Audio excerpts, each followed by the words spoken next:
Hi everyone, this is Mrs. J, and I'm doing a read aloud of I Am Malala by Malala Yousafzai with Patricia McCormick.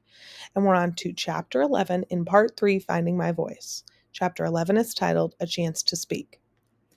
Day or night, my father's courage never seemed to waver, despite the receiving threatening letters as well as warnings from concerned friends. As the school bombings continued, he spoke out against them. He even went back to the site of one of the school bombings while it was still a smoldering wreck. And he went back and forth to Islamabad and Peshawar, pleading with the government to help and speaking out against the Taliban.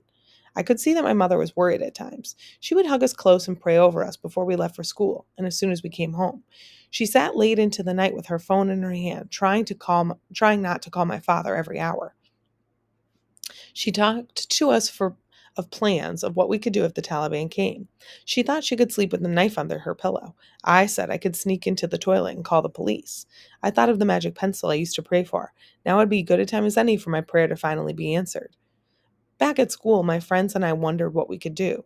So Madam Miriam and my father worked with us on essays and speeches in which we expressed our feelings about the Taliban's campaign to destroy girls' schools and about how much our own school meant to us. We planned an assembly where we could make our speeches. We called it a peace rally, but it was just going to be a handful of us upper school girls.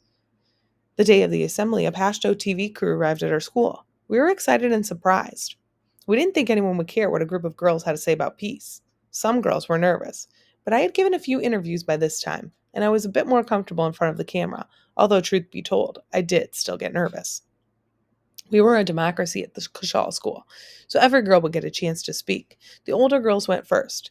They talked about our friends who had quit school out of fear. They talked about how much we loved to learn. Then it was Moniba's turn. Moniba, our public speaking champion, stepped in front and spoke like a poet. We Pashtuns are a religion-loving people, she said. Because of the Taliban, the whole world is claiming we are terrorists. This is not the case. We are peace-loving. Our mountains, our trees, our flowers, everything in our valley is about peace. After Moniba spoke, it was my turn. My mouth was dry as dust.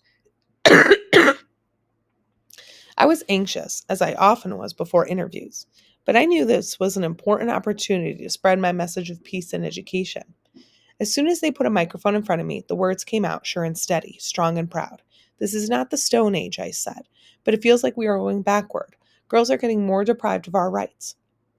I spoke about how much I loved school, about how important it was to keep learning.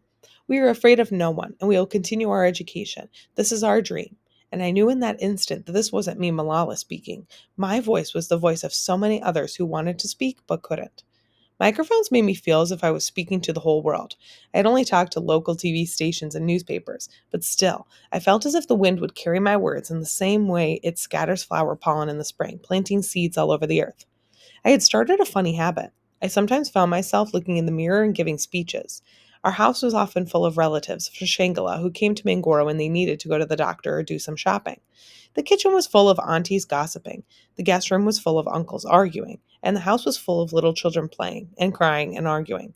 With this chaos swirling about, I would find myself escape to the bathroom and look in the mirror.